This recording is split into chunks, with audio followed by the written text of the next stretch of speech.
Food4Less workers reach a tentative contract deal.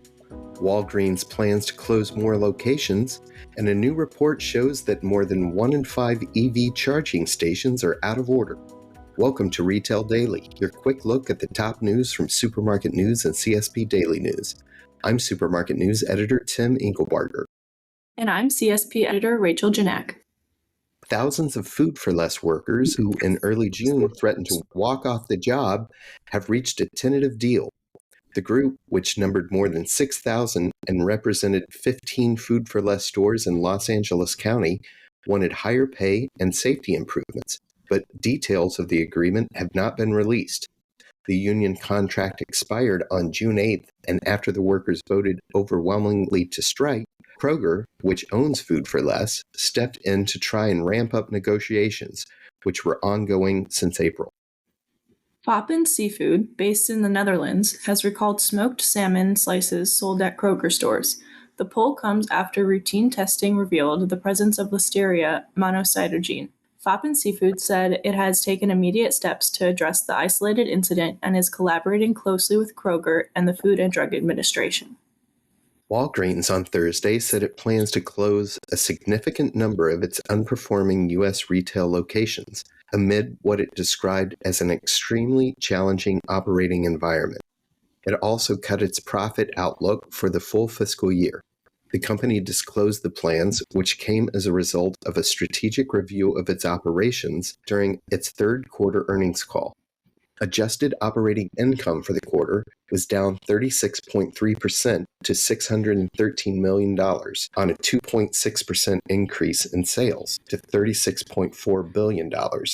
In addition to the store closures, Walgreens also said it was streamlining its SKU assortment and focusing on strengthening certain categories, including health and beauty care and women's health.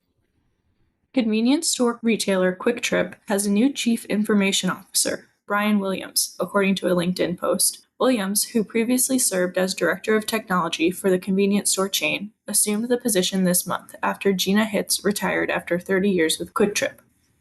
The Jim Pattison Group, a Canadian conglomerate operating multiple businesses in Canada and the U.S., has acquired Save Mart companies.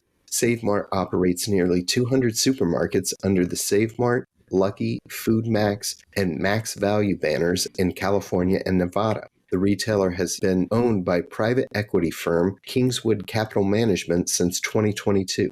Neither the Jim Pattison Group nor Save Mart could be reached for comment. Electric vehicle charging stations in the United States have an average reliability score of only 78%, meaning that about 1 in 5 don't work, according to research from Harvard Business School. Other top concerns from consumers are price confusion, charging deserts, and parking competition with gas vehicles, the research found. Nebraska Attorney General Mike Hilgers unveiled on Wednesday the first 2 settlements in his statewide campaign to clean up the Delta 8 retail market in Nebraska. The settlements are with High Flow Cannabis, Stuart Scott Ritter, and Alejandro Castro, who were selling THC hemp products in Grand Island, Nebraska, and with Miss Vape Shop and Lisa Lomack, who were selling THC hemp products in Crete, Nebraska.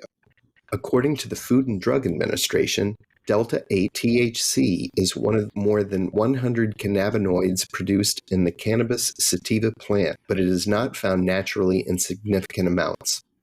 A Virginia couple was sentenced earlier this week for compelling the labor of the man's younger cousin at their convenience store for more than 3 years. A federal jury on January 19th in the Eastern District of Virginia convicted a Richmond, Virginia area couple of conspiracy to commit forced labor, harboring for financial gain, and document servitude in connection with their operation of a store in North Chesterfield, Virginia.